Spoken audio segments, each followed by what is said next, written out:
Hello বন্ধুরা, আশা করি সকলে ভালো আছেন। আজকে কাতলা মাছটা রান্না করেছি 1 টেবিল চামচ মৌরি বাটা দিয়ে।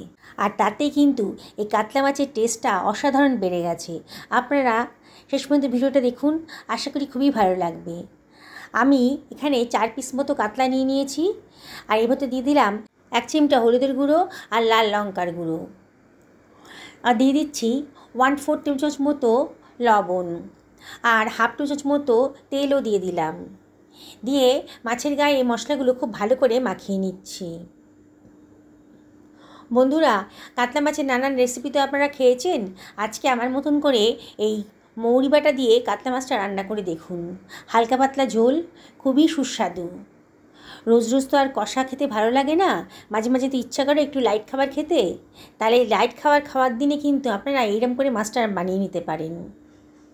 আমি এখানে 1 খানা পেঁয়াজ নিয়ে নিয়েছি। পেঁয়াজটাকে আমি খোসা ছাড়িয়ে নিচ্ছি প্রথমে।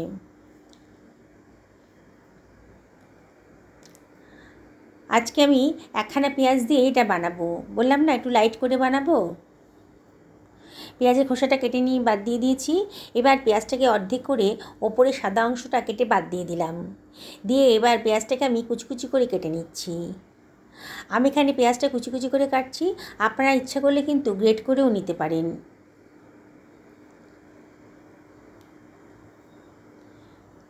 পেঁয়াজটা কাটা হয়ে গেছে, পেঁয়াজটাকে আমি সরিয়ে রাখছি। আমি একখানা মিক্সার গ্রাইন্ডার নিয়ে নিয়েছি। এর ভেতর দিয়ে দিচ্ছি 1 ইঞ্চি পরিমাণ আদা কুচি করে রেখে দিলাম। আর দিয়ে দিচ্ছি কতগুলো রসুনের কোয়া। আর দিয়ে দিচ্ছি কাঁচা পাকা 2 খানা লঙ্কা। আর দিয়ে দিলাম কতগুলো কাজু দানা, দারুণ টেস্টি হবে। আর দিয়ে দিচ্ছি 1 চামচ মতো মৌরি। প্রথমে জল ছাড়াই এটাকে আমি গ্রাইন্ড করে নিচ্ছি। দেখুন কীভাবে গ্রাইন্ড হয়ে গেছে। এবারে আমি এর ভেতর দিয়ে দিচ্ছি 2 চামচ মতো টক দই। আর বাটি ধুয়ে একটু জল এর ভেতর দিয়ে দিলাম 2 টেবিল চামচ মতন। এবারে আবার গ্রাইন্ড করে নিচ্ছি। দেখুন কত সুন্দর একটা স্মুথ পেস্ট তৈরি হয়ে গেছে। এটা সরিয়ে রাখলাম। একখানা কড়াই গরম করতে দিয়ে দিয়েছি। কড়াইয়ের ভেতর দিয়ে দিচ্ছি 2 টেবিল চামচ মতো সর্ষের তেল। তেলটা গরম হয়ে গেছে যখন, তখন দিয়ে দিচ্ছি 1 চিমটা লবণ। লবণটা দিলে পরে তেলের কাঁচা গন্ধটা আর থাকবে না। এবারে তেলটা গরম হয়ে গেছে যখন, তখন আমি ম্যারিনেট করা মাছগুলো এর ভেতর দিয়ে দিচ্ছি। এপিট ওপিট করে মাছগুলো ভালো করে ভেজে নেব। উল্টে পাল্টে মাছগুলোকে ভালো করে ভেজে নিচ্ছি। খুব বেশি কড়া করেও ভাজবো না, আর খুব বেশি হালকা করেও ভাজছি না। মোটামুটি মিডিয়াম করে মাছগুলোকে ভেজে নিলাম। দেখুন মাছগুলো ভাজা হয়ে গেছে।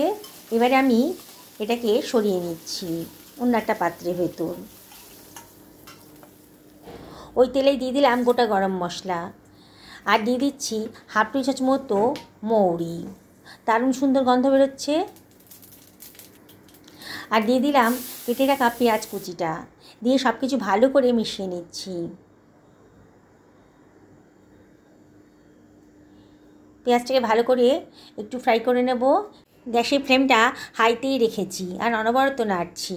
এবার দিয়ে দিলাম হাফ টেবিল চামচ মতো লবণ আর হাফ টেবিল চামচ মতো হলুদের গুঁড়ো। আর দিয়ে দিচ্ছি 1 টেবিল চামচ মতো লঙ্কার গুঁড়ো। লঙ্কাটা অবশ্যই আপনারা নিজেদের পছন্দ মতো দেবেন। আমি এখানে জিরের গুঁড়ো, ধনের গুঁড়ো এসব বেসিক মশলাগুলো কিন্তু দেব না।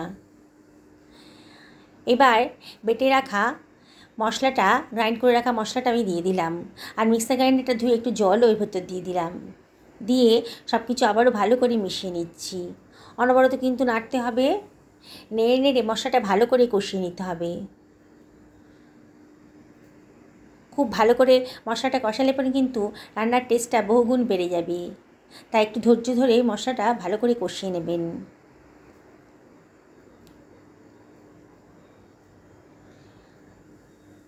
আমি একটু জল দিয়ে মশলাটা ভালো করে কষিয়ে নিচ্ছি। দেখুন একটু জল দিয়ে দিলাম, অল্প অল্প জল দিয়ে মশলাটা কষালে পরে কিন্তু মশলাটাও ভালো করে কষানো যাবে। আর তেলের পরিমাণটাও কিন্তু অতটা লাগবে না। দেখুন আমি মশলাটা ভালো করে কষিয়ে নিচ্ছি আর মাঝে মাঝে অল্প অল্প জল দিচ্ছি। এতেই কিন্তু আমার মশলাটা খুব সুন্দর করে ভাজা হয়ে যাচ্ছে। যত ভালো করে মশলাটা কষাবেন ততই কিন্তু রান্নার টেস্টটা বেড়ে যাবে। দেখেই মনে হচ্ছে মশলাটা খুব ভালো করে কষানো হয়ে গেছে। মশলার গা থেকে কিন্তু তেলও বেরিয়ে এসেছে।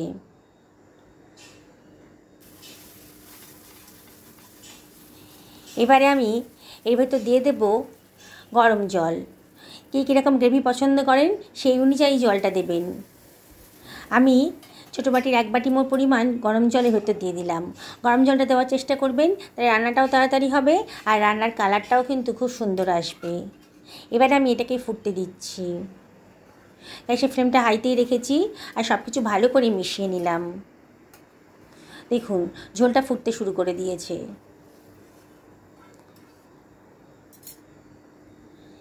এবারে এর ভেতরে আমি ভেজে রাখা মাছগুলো দিয়ে দিচ্ছি। বন্ধুরা, কাতলা মাছের নানান রেসিপি তো আপনারা খেয়েছেন। একদিন আমার মতন করে এই মৌরি কাতলা ভাতের সাথে খান, দারুণ সুন্দর লাগবে কিন্তু। এবারে এর ভেতরে দিয়ে দিচ্ছি আমি 1/2 টি চামচ মতো গরম মশলার গুঁড়ো আর একটু ঘি দিয়ে দিলাম। আর একটুখানি কসুরি মেথি ওপর থেকে হাতে ডলে দিয়ে দিলাম। সব কিছু আবারও ভালো করে মিশিয়ে নিচ্ছি।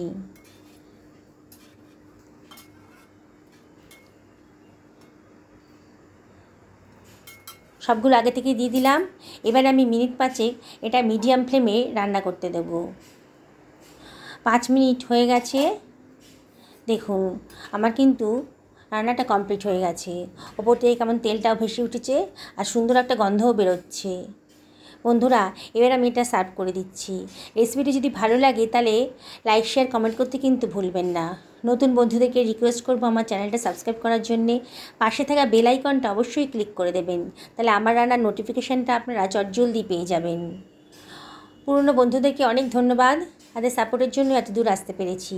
তাও একটা রিকোয়েস্ট আছে আপনাদের কাছে, যদি ভালো লাগে রেসিপিটা তাহলে লাইক করবেন, শেয়ার করবেন আর অবশ্যই কমেন্ট করবেন।